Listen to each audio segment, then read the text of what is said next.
अल्हम्दुलिल्लाह नहमदुहु व नस्तईनुहु व नस्तगफिरुहु व नु'मिनु बिही व नतवक्कलु अलैहि व नऊज़ु बिल्लाहि मिन शुरूरि अनफुसिना व मिन सय्यिआति अमालिना व नऊज़ु बिल्लाहि मिन शुरूरि अनफुसिना व मिन सय्यिआति अमालिना ونعوذ بالله من شرور أنفسنا ومن سيئات أعمالنا من يهده الله فلا مضل له ومن يضلله فلا هادي له وأشهد أن لا إله إلا الله وحده لا شريك له وأشهد أن محمدا عبده ورسوله صلى الله تعالى عليه وعلى آله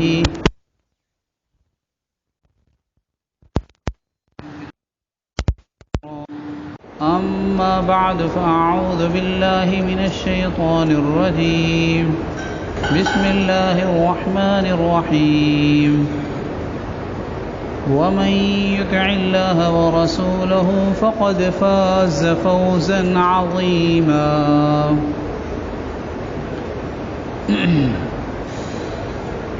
अल्हम्दुलिल्लाह,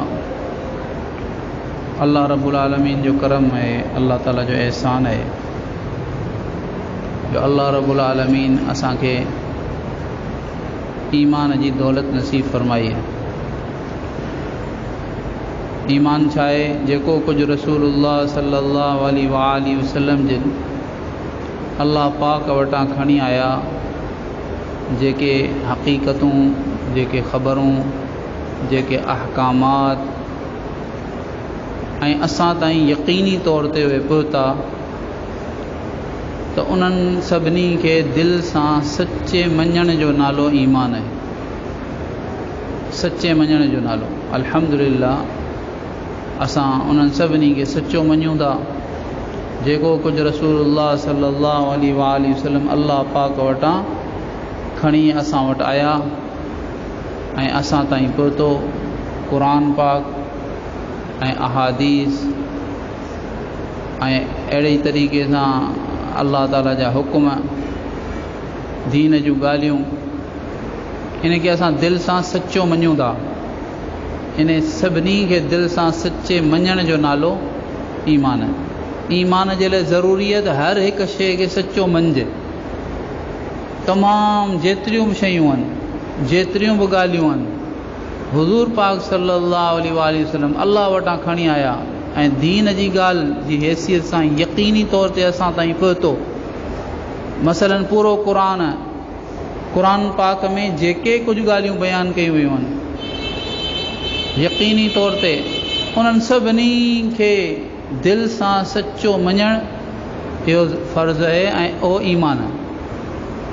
सभिनी खे मञणु ज़रूरी आहे। वरी कुफ़र छा आहे? कुफ़र इहो आहे त जेकॾहिं कंहिं हिकिड़ी शइ खे बि जेका हुज़ूर पाक सल्लल्लाहु अलैहि वसल्लम जे तरफ़ां असां ताईं पहुती ऐं पाण सल्लल्लाहु अलैहि वसल्लम अल्लाह वटां खणी आया, उहा यक़ीनी तौर ते असां ताईं पहुती, उन जी हिकिड़ी शइ जो जेकॾहिं इनकार थी वियो, उन में शक पैदा थी वियो, त माण्हू ईमान में हलियो, काफ़िर थी वियो। अल्हम्दुलिल्लाह, अल्लाह रब्बुल आलमीन असांखे ईमान जी तौफ़ीक़ अता फ़रमाई। असां मोमिन आहियूं, असां मुस्लिम आहियूं। इस्लाम असल में ज़ाहिरी आमालनि, शहादतैन ज़बान सां या आज़ा जवारे सां, नमाज, रोज़ो, ज़कात, ये इस्लाम आहे। ऐं ईमान जेको त दिलि सां ताल्लुक़ रखे थो। ईमान माना दिलि सां तस्दीक़ करणु, दिलि सां सचो मञणु। अल्हम्दुलिल्लाह, असां मोमिन आहियूं, असां मुस्लिम आहियूं ऐं असांखे इन ॻाल्हि जो, इहा ॻाल्हि बि ज़रूरियात दीन मां आहे। इहा ॻाल्हि बि जेका आहे रसूलुल्लाह सल्लल्लाहु अलैहि वसल्लम अल्लाह वटां खणी आया। जीअं सॼो क़ुरान आहे अल्लाह वटां, क़ुरान में हर ॻाल्हि जेका बयानु कयल आहे, त उन में इहा बि ॻाल्हि आहे त भई हिन ज़िंदगी, हीअ मौत खां पोइ हिकिड़ी ॿी ज़िंदगी आहे। मरी इंसान खपी ख़त्म थी कोन वेंदो, बल्कि उन खां पोइ वरी हिकिड़ी ॿी ज़िंदगी आहे ऐं उन ज़िंदगीअ में हिन ज़िंदगीअ जो हिसाब थींदो।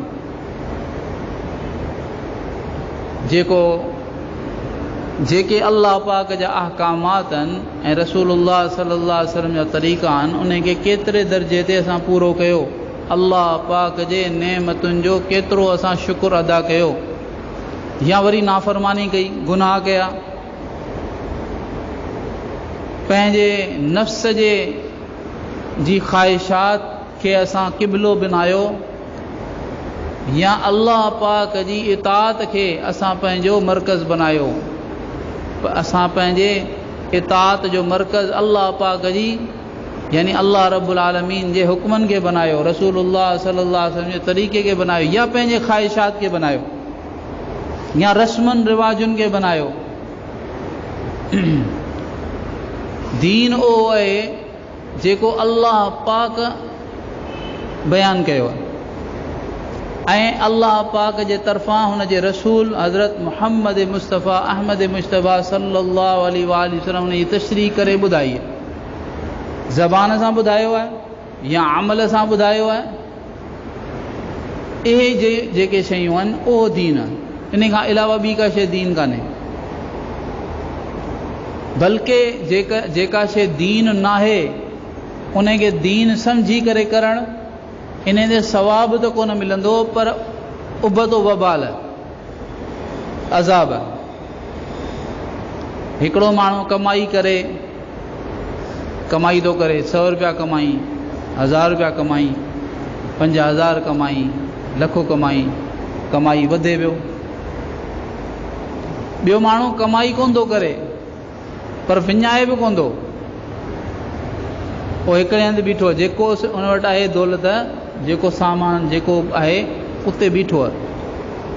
ॿियो माण्हू उहो आहे जेको कमाए त कोन थो, या कमाए बि पियो पर विञाए बि पियो, कमाए पियो विञाए पियो, कमाए पियो विञाए पियो। पैसा कमाए थो, उछले थो छॾे, साड़े थो छॾे, कमाए थोरो थो, विञाए घणो थो। त इहो माण्हू, हे ॿई माण्हू खसारे में आहिनि।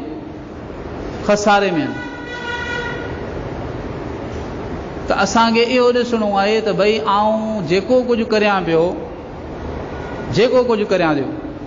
जेको चवां थो ज़बान सां, जेको दिलि दिमाग़ में अक़ीदो रखां थो, ख़्याल, पके ख़्याल खे, दिलि ऐं दिमाग़ जे पके ख़्याल खे अक़ीदो चइबो आहे। हिकिड़ी ॻाल्हि माण्हू पंहिंजे दिलि में दिमाग़ में पचाए थो, बार बार सोचे थो ऐं दिलि सां उनखे सम्झे थो त हीअ ई ॻाल्हि हक़ु आहे, इन जो नालो अक़ीदो आहे। अहिड़े तरीक़े सां इंसान अमल सां करे थो, इन जो नालो अमल। अक़ीदे में, अमल में असांखे पंहिंजो इहो जाइज़ो वठिणो आहे त भई असां जंहिं शइ खे दीन सम्झी करियूं पिया, आया उहो दीन आहे बि या कोन्हे, ऐं कीअं ख़बर पवंदी त दीन आहे या कोन्हे। दीन उहो आहे जेको अल्लाह पाक बयानु कयो ऐं अल्लाह जे प्यारे अल्लाह पाक क़ुरान पाक में बयानु कयो, या उन जी तशरीह जेका आहे उहा हुज़ूर पाक सल्लल्लाहु अलैहि वसल्लम पंहिंजी यानी ज़िंदगीअ में पंहिंजे अमल सां, पंहिंजे क़ौल सां, पंहिंजे फ़ेल सां बयानु फरमाई, इन जो नालो दीन। उन खां अलावा ॿियूं जेके नयूं ॻाल्हियूं माण्हू घड़ीनि था, नयूं ॻाल्हियूं माण्हू ठाहीनि था, बाद में शयूं आयूं, इन खे दीन सम्झी करे करणु, इहा वॾी ख़तरनाक शइ आहे। इहा ॼण के पंहिंजी ॿी कमायल शइ, कमायल अजुर जेको आहे, इहो सभु विञाइण जे मुतरादिफ़। बहरहाल त जाइज़ो वठिजे, अल्लाह पाक असांखे इहा ज़िंदगी जेका थोरड़ी ॾिनी आहे, ज़िंदगी हिकिड़ो दफ़ो मिली आहे, ॿिए दफ़ा दुनिया जी ज़िंदगी कान मिलंदी। ऐं कमाइण जो जेको वक़्तु आहे उहा हीअ ज़िंदगी आहे। ठीकु आहे, आख़िरत जी ज़िंदगी आहे ऐं उहा तमामु वॾी ज़िंदगी आहे। मरण खां पोइ इंसान जी जेका ज़िंदगी शुरू थींदी उहा लामहदूद ज़िंदगी आहे, लामहदूद। उन जो को ॻाणणपो कोन्हे, उनजो को जेको इंतिहा कान्हे, उनजो को ख़ात्मो कोन्हे। ॻणप ख़तमु थी सघे थी पर उहा ज़िंदगी ख़तमु कान थींदी। करोड़ साल, अरब साल, खरब साल, मिलियन साल, बिलियन साल माण्हू ॻणे चवंदो हाणे वधीक मूंखे ॻणप कान थी अचे, पर उहा ज़िंदगी अञा बि कान ख़तमु थींदी। पर हिकिड़ी ॻाल्हि इहा आहे त उहा कमाई जो वक़्तु कोन्हे, उहो बदिले जो वक़्तु आहे। तव्हां जेको कुझु हिते दुनिया में कमायो आहे उनजो तव्हांखे उते बदिलो मिलंदो। हीअ ज़िंदगी नंढड़ी आहे, हीअ ज़िंदगी नंढड़ी आहे। 50 साल, 60 साल, वधि में वधि भला 100 साल। आख़िरत जे मुक़ाबले में 100 सालनि वारो बि 100 सालनि वारे जी ज़िंदगी बि कुझु कोन्हे, तमामु नंढड़ी ज़िंदगी आहे। पर कमाई जो वक़्तु हीअ आहे, कमाई जो वक़्तु हीअ आहे, उते कोन आहे कमाई जो। क़बर में वञण खां पोइ जेकॾहिं को माण्हू चए, हिकिड़ो मशहूरु वाक़ियो न, हिकिड़ो माण्हू उन हिकिड़े क़बर वारे वटां लंघियो, साहिब कशफ हो।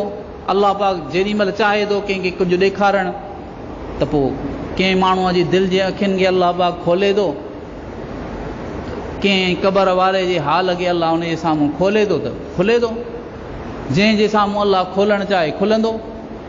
त हुन ॾिठो त क़बर वारो जेको आहे उहो वेही क़ुर पाक पढ़े पियो, तख़्त ते वेठो आहे, क़ुर पाक पियो पढ़े। हुन चयो सुभान अल्लाह। त हुन क़बर वारे चयसि त सुभान अल्लाह छा ते चई? चई त मूंखे हैरत आहे, तूं वॾो भाग वारो आहीं, तूं हिते जेको आहे क़ुर पाक पढ़ी पियो। चई ॻाल्हि ॿुध, मूं दफ़न थियण खां पोइ हेतिरा लख ख़तम कढिया आहिनि, हेतिरो वक़्तु थी वियो मूंखे दफ़न थींदे, मूं हेतिरा लख ख़तम कढिया आहिनि। अल्हम्दुलिल्लाह, अल्लाह पाक मूंखे तौफ़ीक़ ॾिनी। पर इन जो अजुर जेको आहे न, उहा हिकिड़ी नेकी बि कान्हे। ऐं तूं जेकॾहिं क़बर खां ॿाहिरि आहीं, अञा तूं हेॾां कोन आयो आहीं, जेकॾहिं तूं रुगो कुल अल्लाह हिकिड़ो दफ़ो पढ़ी या सुभान अल्लाह जो लफ़्ज़ हिकिड़ो दफ़ो जेको तो चयो सुभान अल्लाह जो लफ़्ज़, इन जो जेको अजुर आहे उहो तूं मूंखे ॾे, ऐं हेतिरा लख जेके ख़तम मूं कया आहिनि न उहो तोखे आया। आउं राज़ी आहियां। छो त तुंहिंजे सुभान अल्लाह तो अञा मौत जे पुल खां पार कोन थियो आहीं, हेॾां कोन आयो आहीं। उन करे तूं कमाई जे ज़माने में आहीं, तूं वक़्तु अहिड़े में आहीं जंहिंमें कमाई आहे। ज़बान सां कमाई करियो, आमाल सां कमाई करियो, गुनाह खां बची करे कमाई करियो। इहो वॾी नेकी आहे, वॾी नेकी आहे गुनाह खां बचणु। हिकिड़ो इबादतूं करणु, नमाज़ूं, रोज़ा, सदक़ात वग़ैरह वग़ैरह, ऐं ॿियो पंहिंजे पाण खे गुनाह खां बचाइणु। हुज़ूर पाक सल्लल्लाहु अलैहि वसल्लम हिकिड़े माण्हूअ खे फरमायो, इत्तक़िल्लाह तकुन आबदन नास। तूं गुनाहनि खां पंहिंजे पाण खे बचाए, तूं सभिनी में वॾो इबादत गुज़ार थी वेंदे, सभिनी में वॾो इबादत गुज़ार थी वेंदे, गुनाहनि खां पंहिंजे पाण खे बचाए। हराम औरत साम्हूं अचे, नामहरम औरत साम्हूं अचे त तूं नज़र हेठि करे छॾ। ज़बान ते ग़ीबत जो, गिला जो लफ़्ज़ अचे पियो, हाणे तूं चओ त न इहो गुनाह हराम आहे, ऐं इहो ज़बान ते कोन आणींदुसि। हराम कन ते आवाज़ अचे, तूं चओ त न आउं कन बंदि थो करे छॾियां, आउं कोन ॿुधंदुसि। हराम महफ़िल हुजे जिते हराम कमु थींदो हुजे, भई आउं कोन अहिड़ी गॾिजाणीअ में, अहिड़ी महफ़िल में आउं कोन वेंदुसि। हराम खाधो आहे, उन खां आउं बचंदुसि। त आम माण्हू सम्झे थो ठीकु आहे, गुनाह खां बचणु सुठी ॻाल्हि आहे, पर ही माण्हू सॼी रातियूं जेको आहे इबादतूं पियो करे, सॼियूं रातूं ज़िक्र पियो करे, अलाए केतिरा हज़ारे रुपया जेको आहे सदको करे छॾियो। ही वधीक, ही इबादत में ही आहे न, अल्लाह पाक जे नज़र में ही जेको गुनाहनि खां बचे पियो, इहो हिन इबादत गुज़ार खां वॾो इबादत गुज़ार। छो जो जेका ॻाल्हि मूं हुज़ूर पाक सल्लल्लाहु अलैहि वसल्लम फरमायो, इत्तक़िल्लाह तकुन आबदन नास। तूं पंहिंजे पाण खे गुनाहनि खां बचाए, पोइ छा थी वेंदे? तूं वॾे में वॾो इबादत गुज़ार थी वेंदे। दुनिया में तो जहिड़ो वॾो इबादत गुज़ार कोन्हो। भले माण्हू नफ़ली नमाज़ूं पढ़नि, रोज़ा रखनि, छा बि कनि, छो त गुनाह खां बचाइण पंहिंजे पाण खे फ़र्ज़ु आहे। ऐं नफ़ली इबादतूं जेके नफ़िल आहिनि, सॼी दुनिया जा नफ़िल मिलाए करे हिकिड़े फ़र्ज़ जे बराबरि नथा थी सघनि।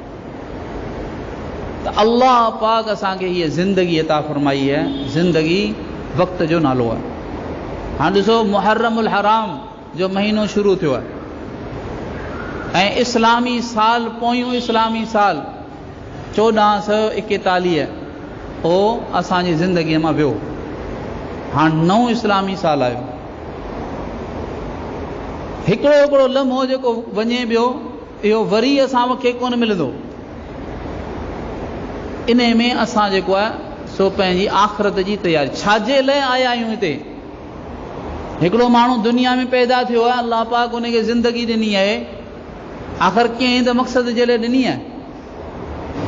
कहिड़े मक़सद लाइ? पंहिंजी ख़्वाहिशूं पूरियूं करण जे लाइ, जेको पंहिंजे दिलि में अचे उहो करण जे लाइ, रस्मुनि रिवाजुनि में पंहिंजूं सलाहियतूं बर्बाद करण जे लाइ। कहिड़ी शइ जे लाइ अल्लाह पाक ज़िंदगी ॾिनी आहे? हर इंसान खां अल्लाह ताला पंहिंजे साम्हूं बीहारे अहिड़े तरीक़े, हुज़ूर पाक सल्लल्लाहु अलैहि वसल्लम फरमायो, अहिड़े तरीक़े सां तव्हांखे अल्लाह ताला पाण वटि घुराईंदो जो तव्हां अल्लाह खे ॾिसंदव, तव्हां अल्लाह जे साम्हूं हूंदव। अल्लाह रब्बुल आलमीन तव्हांजे साॼे जेको आहे उहे तव्हांजा अमल हूंदा दुनिया में बालिग़ थियण खां वठी मरण ताईं, जेके तव्हां जेको ज़बान मां चयव, जेको अखियुनि सां ॾिठव, जेको कननि सां ॿुधव, जेको खाधव पीतव, जेको कमायव, हर शइ तव्हांजे साॼे खाॿे उहा हूंदी। अॻियां दोज़ख भड़कंदड़ बाहि हूंदी। ओॾी महिल हर हिक खां अल्लाह ताला घुराए करे हुनजी ज़िंदगी जो हिसाब वठंदो। हर हिक खे हुनजी तयारी जे लाइ अल्लाह ताला मोकिलियो। असां आया आहियूं पंहिंजी आख़िरत जी तयारी जे लाइ। ॿियो को मक़सदु असांजो दुनिया में कोन्हे। हर माण्हू पंहिंजी आख़िरत जी तयारीअ जे लाइ हिते आयो आहे।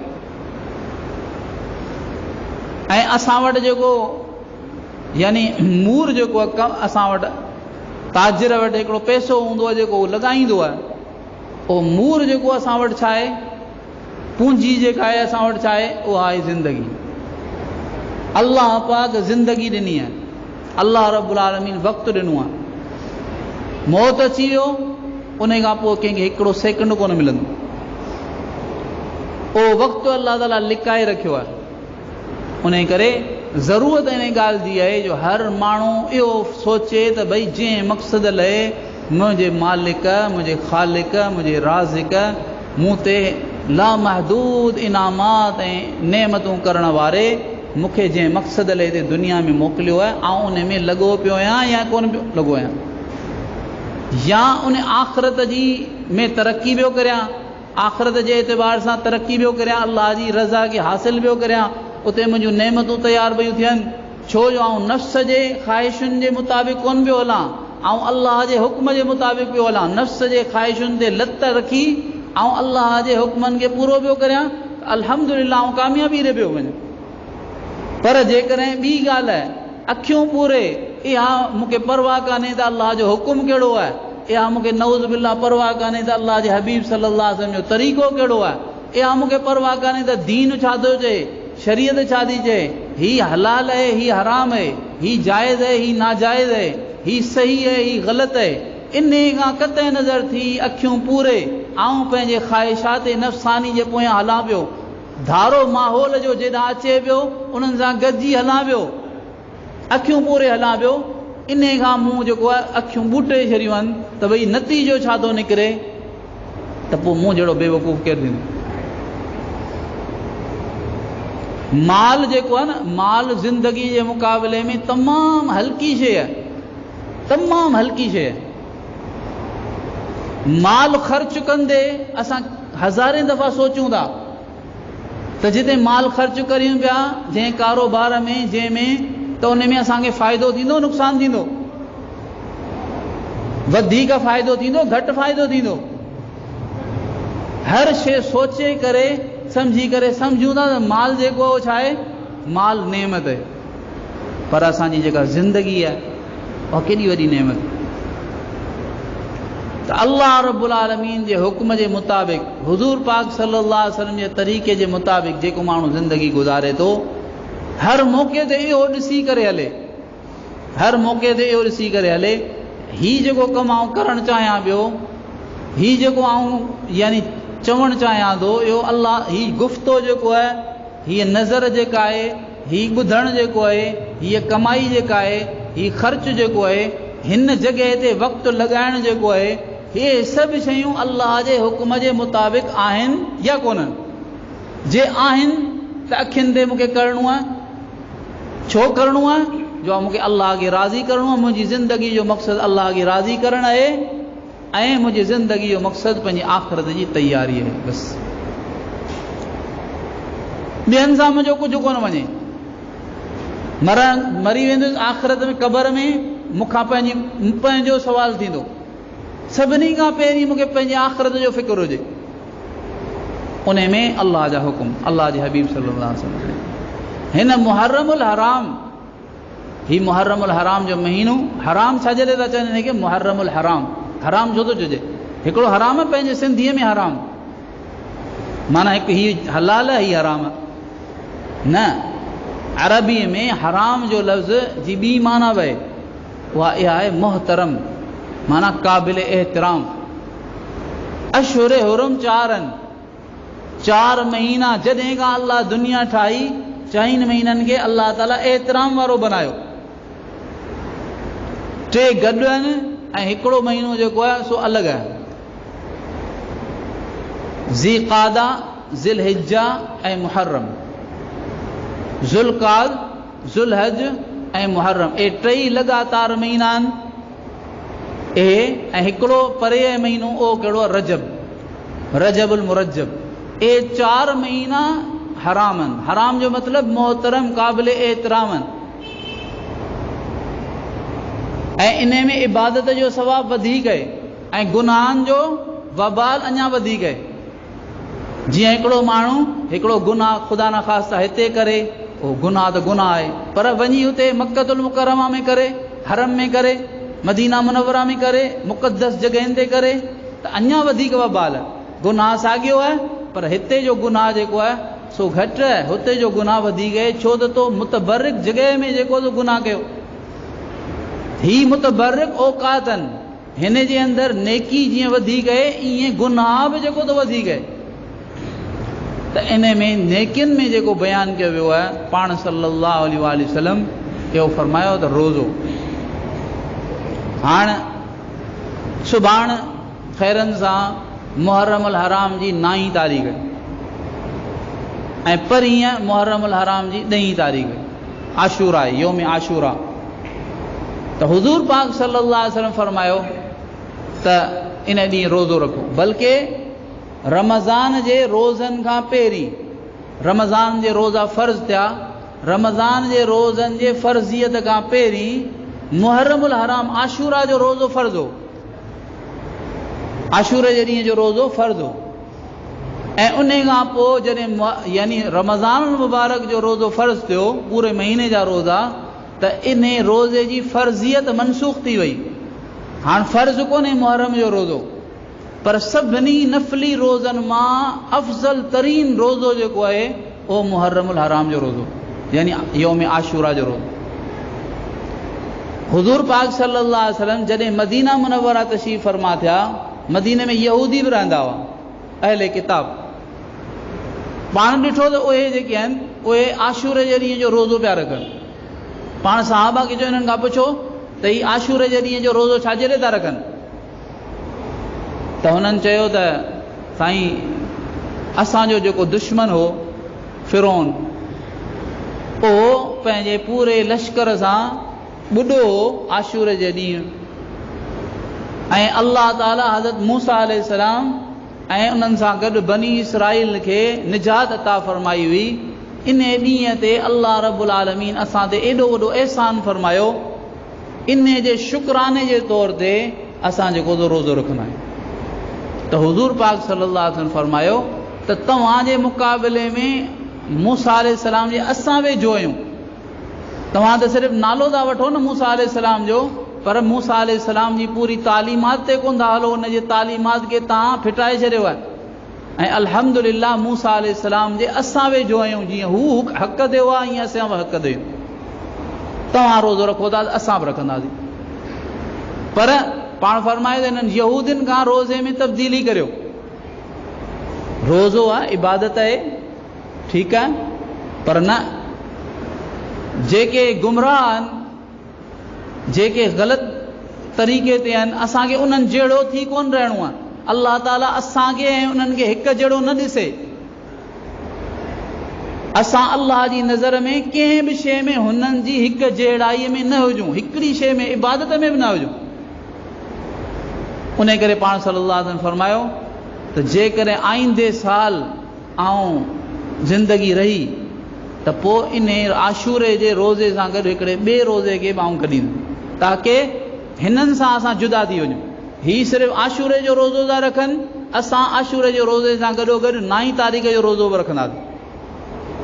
इन करे उलमा फरमायो आहे त आशूरे जो रोज़ो रखिजे 10 मुहर्रम जो, ऐं उन सां गॾोगॾु 9 तारीख़ जो बि रोज़ो रखिजे, ऐं अहिड़े तरीक़े सां जेको आहे सो 11, जेकॾहिं 9 न रखियो त 11 रखी छॾे, माना 2 रोज़ा रखे। बाज़ माण्हू सम्झंदा आहिनि त यानी योम आशूरा जी जेका फज़ीलत आहे उहा हज़रत इमाम हुसैन रज़ी अल्लाह ताला अन्हु जे शहादत जे करे आहे। हज़रत इमाम हुसैन रज़ी अल्लाह ताला जी जेका शहादत आहे उहा त 60 हिजरी में थी आहे। हुज़ूर पाक सल्लल्लाहु अलैहि वसल्लम जी वफ़ात 11 हिजरी में थी आहे। यानी पाण सल्लल्लाहु अलैहि वसल्लम जी वफ़ात खां बि केतिरा साल पोइ हज़रत इमाम हुसैन रज़ी अल्लाह ताला जी शहादत जे करे इन ॾींहं खे जेको आहे सो का ख़ुसूसियत कान मिली आहे। हज़रत इमाम हुसैन रज़ी अल्लाह ताला खां पहिरीं बि घणेई अहिड़ा वाक़ियात थिया आहिनि जंहिंसां इन ॾींहं जी ख़ुसूसियत। पाण हज़रत इमाम हुसैन रज़ी अल्लाह ताला खे अल्लाह ताला खे जेका शहादत यानी ॾियणी हुई ऐं शहादत जो मक़ाम ऐं मर्तबो अता करणो, उन जे लाइ अल्लाह इहो ॾींहुं तजवीज़ फरमायो। इन मां ख़बर पए थी त इमाम हुसैन रज़ी अल्लाह ताला जी शहादत जो जेको आहे सो फज़ीलत वधी वई। आम ॾींहंनि ते इहा शहादत थिए हा त उन खां योम आशूरा जे ॾींहं जे करे इन शहादत जी फज़ीलत वधी वई, पर इन ॾींहं जी जेका अहमियत आहे ऐं इन ॾींहं जी जेका शराफ़त आहे उहा क़दीमी हलंदी अचे, यानी हज़रत आदम अलैहिस्सलाम जे ज़माने खां वठी हलंदी अचे। त इन में जेको करण जो कमु आहे उहो आहे रोज़ो। रोज़े जो असां इहतिमाम करियूं, अहिड़े तरीक़े सां जेको आहे गुनाहनि खां बचण जो इहतिमाम करियूं, हर क़िस्म जे गुनाह वक़्त खे ग़लति इस्तेमालु करण खां बचायूं, ऐं तमामु मुक़दस घड़ियूं आहिनि इन्हनि खे अल्लाह जे इबादत में ख़र्च करियूं। जीअं ख़ुदि इमाम साहब जेको आहे अंदाज़ो लॻायो त जंग आहे ऐं जेको शहादत थिए पई ऐं यानी केतिरियूं मुश्किलात साम्हूं आहिनि, पर नमाज़ कोन पिया छॾीनि, नमाज़ कोन पिया छॾीनि। यानी पंहिंजी जान ॾियणु गवारा आहे, पर नमाज़ छॾणु गवारा कोन्हे। जान ॾियणु गवारा आहे, जान ॾेई छॾनि, पर नमाज़ तॾहिं बि कोन छॾनि। अंदाज़ो लॻायूं त नमाज़ जी केॾी वॾी अहमियत आहे। अहिड़े तरीक़े सां जेको आहे सो ॿिया बि अमाल माशाअल्लाह, इमाम साहब पाण बि रोज़े सां हुआ, रोज़े सां हुआ, हमेशह इहो ॾींहुं रोज़े में रखंदा। हिते ॾींहुं आयो तॾहिं बि रोज़ो। त बहरहाल आमाल में लॻिजे, नेक आमाल में इहो ई इन्हनि सभिनी मुक़दस हस्तियुनि जो पैगाम आहे। यानी ज़ाहिरी भी पैगाम है, कौली भी पैगाम है, फ़ेली भी पैगाम है। अल्लाह रब्बुल आलमीन असां सभिनी खे इन तौफ़ीक़ अता फ़रमाए, सुन्नत अता।